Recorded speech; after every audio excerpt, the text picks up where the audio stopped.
Assalamualaikum warahmatullahi wabarakatuh. Bersama saya Ulfa Humaira Tursina dan teman-teman dari tim KKN yang lainnya, yaitu ada Zulfandi Kurniawan jurusan Ilmu Komunikasi, kemudian ada Suhardianti dari jurusan Ilmu Hukum, dan ada Suci Rahmawati dari jurusan Pendidikan Islam Anak Usia Dini. Kami semua berasal dari kampus Universitas Islam Negeri Sultan Kasim Riau. Dan pada kesempatan kali ini kami akan menjalankan proker KKN DR Plus kami, di mana kami akan melakukan tanya jawab kepada narasumber kami, yaitu Abang Muhammad Rashid Ridho, sekaligus sebagai koordinator umum dari komunitas PKCQ. Baik, di sini sebelumnya saya akan membacakan sedikit riwayat pendidikan dari Abang Rashid. Dari pendidikan formal, Bang Rashid ini bersekolah di SD Negeri 01 Tanjung Batu Kota. Kemudian Pondok Modern Darussalam Gontor Kampus 6 Darul Qiyam Magelang dan Kampus 3 Darul Ma'rifat Kediri. Selanjutnya itu riwayat pendidikan Bang Rashid adalah pengabdian Kampus Pusat Unida Gontor Ponorogo, kemudian S1 Perguruan Tinggi Ilmu Al-Quran Jakarta, mengambil jurusan Ilmu Al-Quran dan Tafsir, dan sekarang Bang Rashid ini masih mahasiswa pasca sarjana PT IQ Jakarta dan mengambil jurusan yang sama. Kemudian riwayat pendidikan non formal Bang Rashid ini adalah Yayasan Karantina Tahfiz Nasional Angkatan 17. Dan motivasi beliau adalah apabila kemauan sudah kuat, maka akan tampak jalannya. Baik, di sini saya akan menanyakan beberapa pertanyaan kepada Bang Rashid. Yang pertama, kami ingin tahu lebih dalam apa sih itu PKCQ dan apa tujuan dari komunitas tersebut. Silakan Bang Rashid. Baik, bismillahirrahmanirrahim. Assalamualaikum warahmatullahi wabarakatuh. Alhamdulillahilladzi alafa baina qulubina fa asbahna bi ni'matihi ikhwana. Jadi melanjutkan pertanyaan dari moderator. Pertama, PKCQ itu adalah komunitas singkatan dari Pemuda Kundur Cinta Al-Quran. Di dalamnya itu terdapat diantaranya 5 program, yaitu tahsin, tahfiz, tadarus, tilawah, kemudian yang terakhir adalah PKCQ berbagi. Berbagi ini luas, ada berbagi ilmu, berbagi tenaga, berbagi pikiran ataupun harta benda yang kita miliki.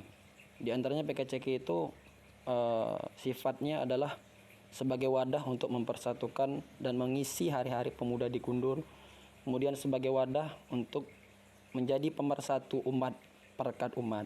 Maka dari itu salah satu integritas PKCQ yaitu adalah berdiri di atas dan untuk semua golongan. Di dalam itu ada yang berbagai macam kelompok ataupun ormas, tetapi ketika kita sudah bergabung, maka yang kita utamakan adalah menjadi perekat umat, mau bertukar pikiran, duduk bersama, duduk sama rendah, berdiri sama tinggi. Kurang lebih seperti itu. Tadi Bang Rashid ada menyinggung mengenai ketika sedang bergabung dengan ormas, kita duduk sama-sama atau duduk bersama-sama muka pikiran dan lain sebagainya. Mungkin saya ingin menanyakan bagaimana sistem dakwah itu sendiri.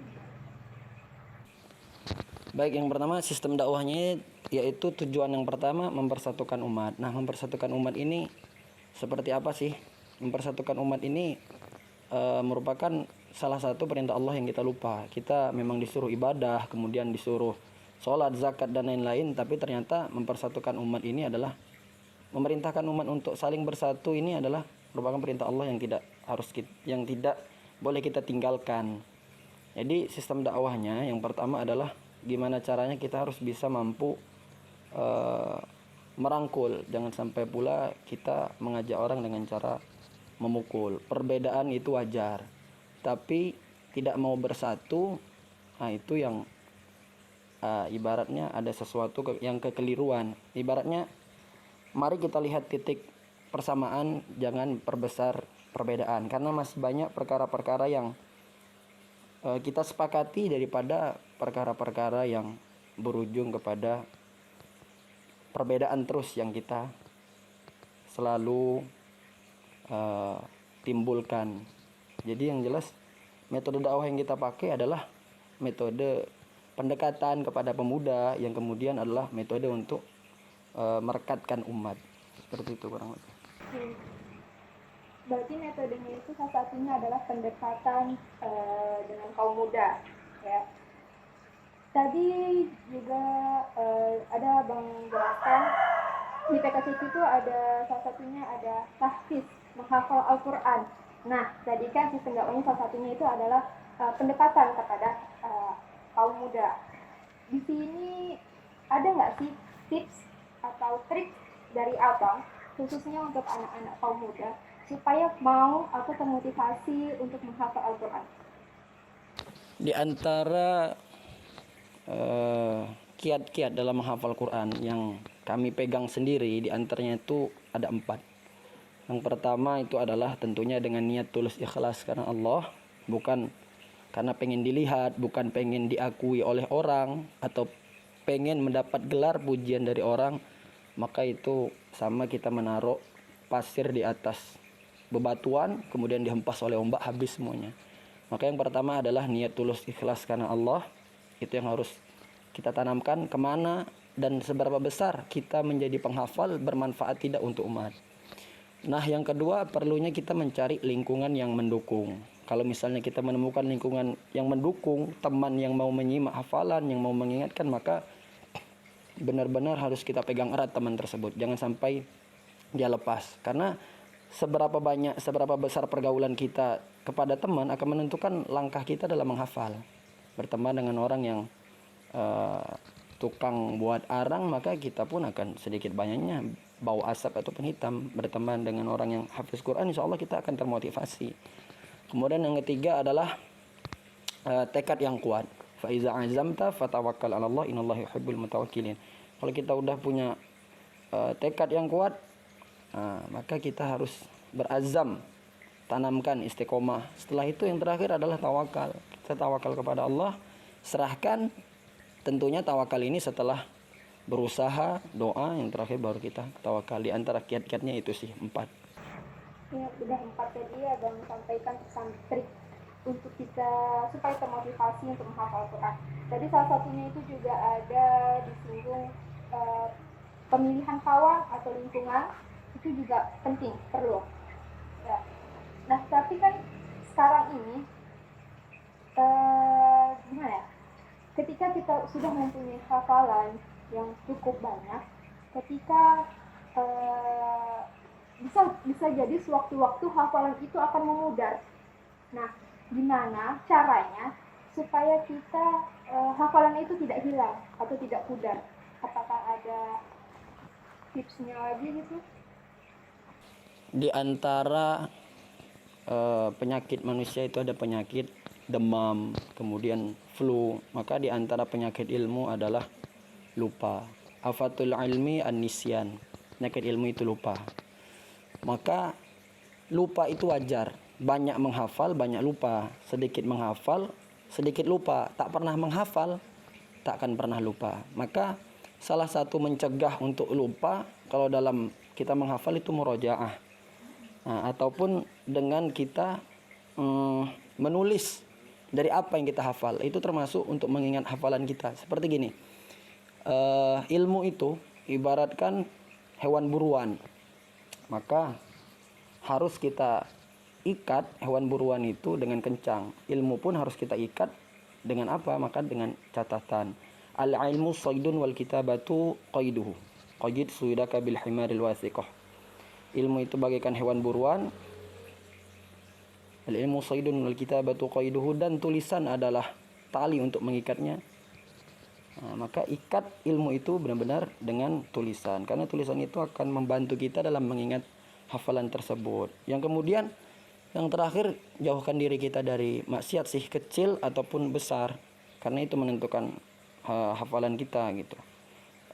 Suatu hari itu Imam Syafi'i itu meminta nasihat kepada gurunya yang bernama Waqi'. Wahai guru gitu kan, aku ini susah dalam menghafal. Gimana sih caranya gitu kan? Kalau kita nanya sama guru kita, kata gurunya, memberikan petunjuk kepada Imam Syafi'i. Fa arsyadani, kata Imam Syafi'i kan, berikan aku petunjuk, guru memberikanku petunjuk ila tarkil ma'asi, jauhkan dirimu dari perbuatan maksiat. Wa akhbaroni bi andal ilma nurun, dia memberitahu kepadaku bahwa ilmu itu adalah cahaya. Nah, wa nurullah la yuhda lil asi, dan cahaya Allah itu tak akan turun kepada orang-orang yang berbuat maksiat. Jadi di antara untuk melekatkan hafalan, murojaah, ulangi terus hafalan tersebut sambil kita tulis. Jadi melekatkan dan jauhkan diri dari perbuatan maksiat yang kecil ataupun besar. Kita merasa diri kita tidak bermaksiat, itu sudah maksiat kepada Allah. Itu sih. Oke. Di sini saya sedikit kepo gitu. Apa di komunitas PKCP ini, apa ada target punya hafalan berapa dalam jangka waktu sekian gitu? Ada nggak? Untuk sekarang karena masih proses belajar ya, kita tidak mewajibkan anggota itu untuk target hafalan sekian. Harus sebulan ini harus selesai, atau setahun ini harus selesai 30 juz, tidak. Karena kita masih dalam proses belajar, semuanya belum tentu memiliki niat yang kuat untuk menghafal. Tapi dengan mereka mau berkumpul, mau mencoba untuk menghafal dan istiqomah dalam membaca Quran, itu dah merupakan suatu hal yang luar biasa. Jadi semampu mereka, walau minimal satu periode itu ada 2 pekan, maka satu periode itu wajib menyetorkan hafalan 1. Tapi apa yang kita tanam, ya itu yang akan kita tuai. Kalau kita mau target bisa hafal 30 juz, ya target satu harinya berapa halaman. Minimal itu di PKCQ, minimal boleh untuk setoran hafalan 1 ayat, semampunya paling enggak 1 ayat. Yasin ataupun Alif Lam Mim boleh. Tapi apa yang kita tanam, apa yang kita setorkan kepada muhafiz ataupun muhafizah yang menyimak hafalan kita, ya sebesar itu pula apa yang kita dapat. Pada zaman COVID seperti ini, pembelajaran itu dilakukan secara daring, baik itu melalui aplikasi Zoom, Google Meet, ataupun yang lainnya. Nah, di sini saya ingin menanyakan pendapat Abang. Bagaimana menurut Abang, apakah seberapa pentingnya pendidikan itu bagi kehidupan kita? Pendidikan itu sejatinya dari kita bangun tidur sampai kita tidur lagi. Bahkan tidur kita pun itu harus bernilai pendidikan. Ibaratnya nih, kalau kita ngigau pun ibaratnya sambil ngucapin kosakata bahasa Inggris ataupun kosakata bahasa Arab, atau mungkin tidur kita pun kita baca Al-Fatihah. Nah, berarti nih tidurnya itu adalah tidur yang bernilai pendidikan. Diamnya orang beriman itu adalah berfikir.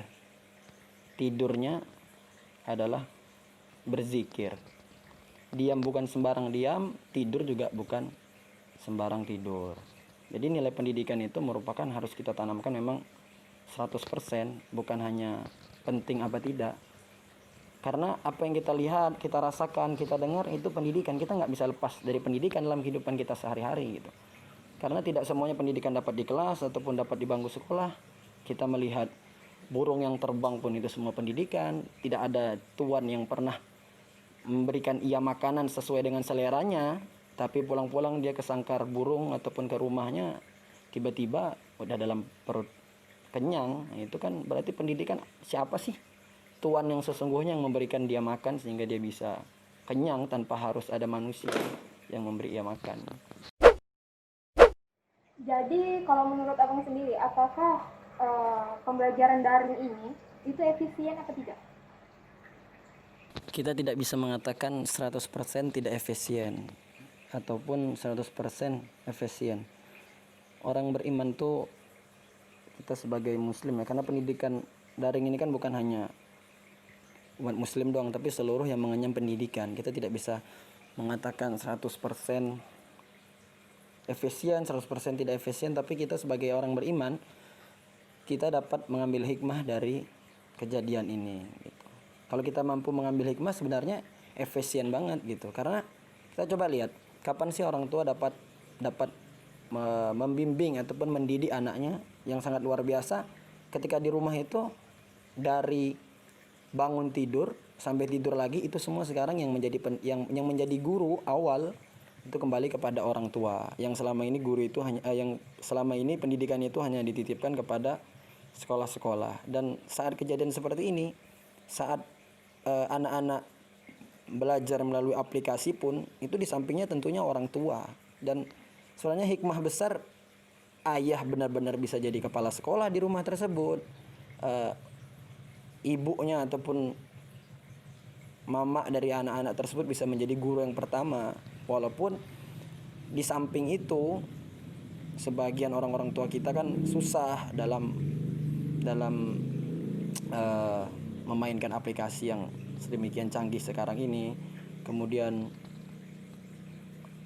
anak-anak juga ketika udah dapat HP itu ibaratnya bukan untuk belajar, lebih condong ke main HP. Maka sebenarnya kolaborasi antara guru di sekolah memberikan tugas dan kesepakatan dengan orang tua di rumah untuk sungguh-sungguh membimbing anaknya, ini momentum yang sangat bagus itu. Tapi kalau untuk mencari kepintaran, Google aja nggak cukup.